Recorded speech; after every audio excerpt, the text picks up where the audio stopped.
बातों की ताकत को समझो। नौजवानों, ये एक से क्या नायाब कारनामा कर सकते, वो नायाब कारनामा करने की ताकत को समझो। ये एक वोट की आवाज, मेरी ये आवाज शादी खाने के बाहर जाएंगी और खत्म हो जाएंगी, मगर आपकी वोटों की ताकत से जो आवाज जाती है वो आवाज ऐवानों तक पहुंचती है, और जब आवाज ऐवानों तक पहुंचती है तो वक्त का चीफ मिनिस्टर भी हाथ जोड़ के माफी मांगता है, अकबर साहब गलती हो गई, माफ कर दो। और जब वक्त का चीफ मिनिस्टर माफी मांगता है ऐवान असेंबली में आपके वोटों की ताकत से, तो जब आपके वोटों की ताकत बढ़ेगी हमारे मेंबर ऑफ पार्लियामेंट 2 हो जाएंगे। एक मेंबर ऑफ पार्लियामेंट थे तो क्या हुआ मालूम ना, 544 मेंबर ऑफ पार्लियामेंट में किसी के पास इतनी हिम्मत नहीं थी गुजरात में होने वाली नाइंसाफियों के खिलाफ जंगली जानवर कहकर मुखातिब करना। अरे ऐसी बेबाक क़यादत को सलाम करते हैं हम, नकीब मिल्लत की बेबाक क़यादत को सलाम करते हैं। अगर ऐवानों में आवाज पहुंचेगी तो वो कुत्ते का बच्चा भी सही हो जाएगा।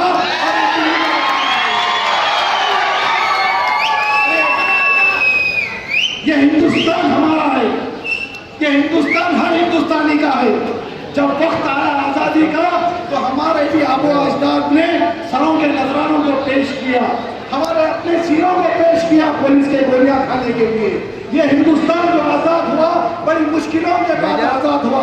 हर एक का बराबर हक है, आपका हक है अपना वोट, अपने वोट की ताकत को समझो नौजवानों। ये वोट की ताकत से आप क्या नायाब कारनामा कर सकते, ये वोट की हकीकत को समझो।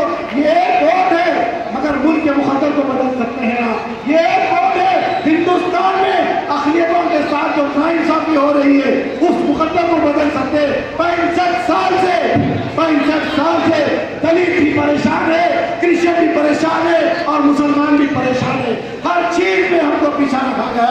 आज हमको वक्त आया है, अब हमको मालूम हुआ है हमारी अपनी जमात कुलीन मंडी से इत्तेहादुल मुस्लिमीन है। नौजवानों, आपकी अपनी जमात कौन सी है? आपकी जमात कौन सी है? आपकी अपनी जमात कौन सी है?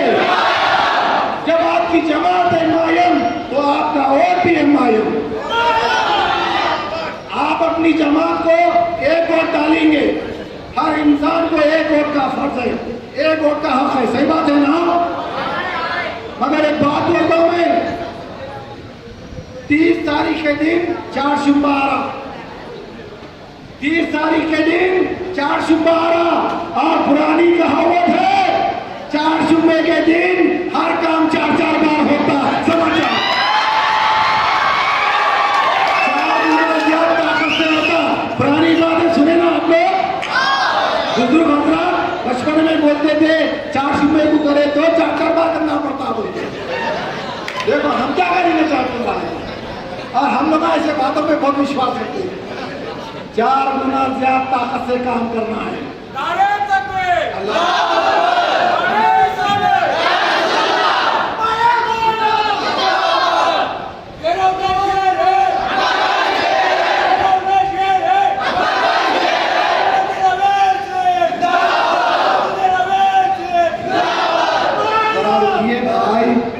रुकिए, 10 मिनट बचे हुए हैं, थोड़े 4-6 चक्के छोड़े मार लेंगे। और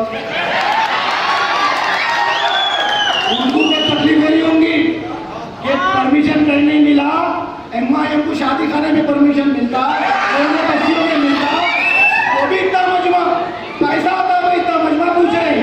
अरे इतना मजमा जो आता है खिदमत करना पड़ता है, आवाम का दिल जीतना पड़ता है, और आवाम का दिल जीतने के लिए आवाम के बीच में रहकर उनके अच्छे बुरे का ख्याल रखना पड़ता है।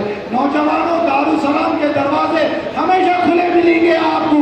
दारुसलाम में आने वाले का कभी मजहब नहीं पूछा जाएगा, दारुसलाम में आने वाले का कभी नाम नहीं पूछा जाएगा, कभी कौन से काम में नहीं पूछा जाएगा। जो आएगा फरियाद पूरी कर कर आएगा। अरे नौजवानों, आपसे गुजारिश है, ऐसी जमात जो 56 साल से आपकी खिदमत करते आई है, और मजलिस ने एक पुरानी तारीख भी है, मजलिस ने क्या खत्म रखा, कसम खुदा की कब्जा कभी नहीं छोड़ा। अब सिकंदराबाद में खत्म रख रहे अंजन कुमार साहब और जयसुधा मैडम साहब, आपको बहुत मौका दिए, कुछ तरक्की नहीं हुई, किसी का मसला हल नहीं हुआ, आपका मसला हल हो गया, MIM आ गई।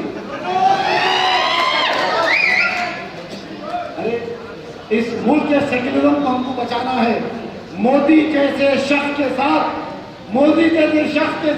जो वजारत उज़्मा पर बैठने के ख्वाब देख रहे हैं, हजारों लाखों लाशों के ऊपर उन्होंने वजारत उज़्मा पर बैठने का ख्वाब देख रहे हैं, मगर उनको ये तारीख नहीं मालूम। ये श्रीमती इंदिरा गांधी बोले जो है, पंडित जवाहरलाल नेहरू बोले जो है, और सरदार वल्लभ भाई पटेल बोले जो है, दिल्ली में अगर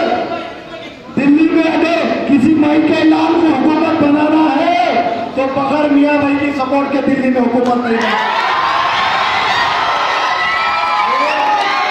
ये बात मैं नहीं बोल रहा हूं, ये किताबों में लिखा हुआ है। अगर बोले तो पैसे की दिखाता हूं, कौन से किताबों में है। इंदिरा गांधी अपने बायोग्राफी में लिखती है कि बगैर अखिलियतों के कोई माइका लाल दिल्ली में हुकूमत नहीं बना सकता। और किताब में एक ये लिखा हुआ है कि बगैर अखिलियतों की सपोर्ट के, तो अखिलियतों में दलित भाई भी आ गए, क्रिश्चियन भाई भी आ गए, और मियां भाई तो है। जब बगैर अखिलियतों के दिल्ली में हुकूमत बना नहीं सकते, तो एक मियां भाई है बड़ी से हुकूमत को गिरा नहीं सकता। ये मोदी को नहीं मालूम, ये चंद्रबाबू नायडू को नहीं मालूम।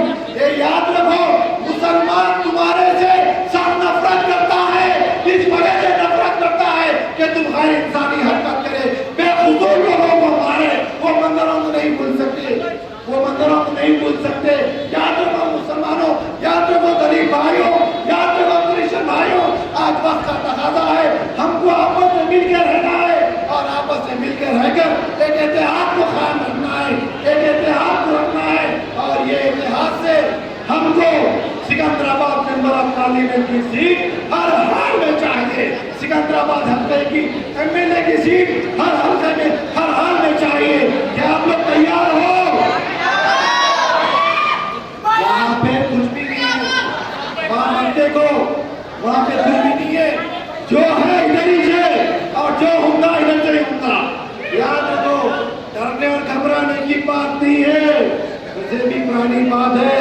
मियां भाई, दलित भाई, क्रिश्चियन भाई कभी डरता नहीं, क्योंकि इतने तकलीफें सहज हुए, इतने मुसीबतों सहज हुए, अब डर तो आ ही नहीं सकता हमारे पास। डर और मजलिस एक जगह कभी जमा नहीं हो सकती। अरे हमको डराने के लिए आपके महबूब खान अकबरुद्दीन अवैसी साहब को जेल में डाले, क्या बोल के कि उन्होंने हेट स्पीच दिए बोल। तो मैं ये सवाल कर रहा हूँ, क्या उनसे पहले कोई नहीं बोले सो है? उनसे पहले भी बोले सो है, मगर आपके महबूब खान को हेट स्पीच के जरिए किरण कुमार रेड्डी आखिरी किरण असेंबली की आखिरी किरण, ये मंसूबा बनाए कि अकबरुद्दीन अवैसी साहब के ऊपर केसा डाल के बुक करो, इनको जेल में भिजाओ, तो मुसलमानों का आज़म टूट जाएगा, दलित भाइयों का आज़म टूट जाएगा, क्रिश्चियन भाइयों का आज़म टूट जाएगा, और डर जाएंगे, घबरा जाएंगे। हम डरने वाले, अगर गोली भी आएगी तो मेरे सीने में लेंगे, पीठ पे नहीं लेंगे। ये हमारे कसम है। तो अकबरुद्दीन अवैसी साहब को जेल में डाले तो मुसलमान दलित भाई अफरा तफरी में दूर हो जाएंगे। ये किरण कुमार रेड्डी साहब का मंसूबा था, मगर ऊपर वाले को कुछ और मंजूर था, उन्होंने डाले जेल में। और अकबरुद्दीन अवैसी साहब हिंदुस्तान के 55 टीवी चैनल के हीरो बन गए।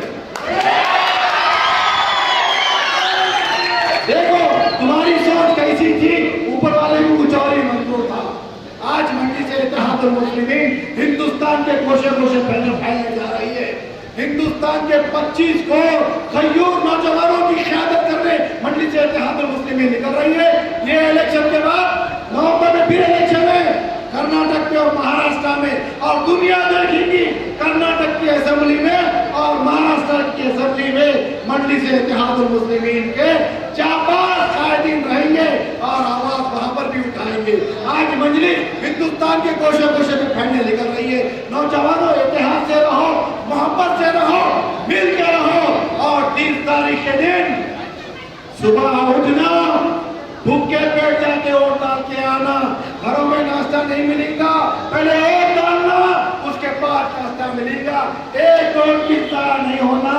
और पुरानी कहावत है, भुक्का शेर ज्यादा शिकार कर सकता है। तो ज्यादा शिकार करो, इत्तेहाद में रहो, मिल के रहो, फिर जब से होंगे बात बोलने को है फिर बोलेंगे इंशाअल्लाह ताला। वाहिद अल्हम्दुलिल्लाह।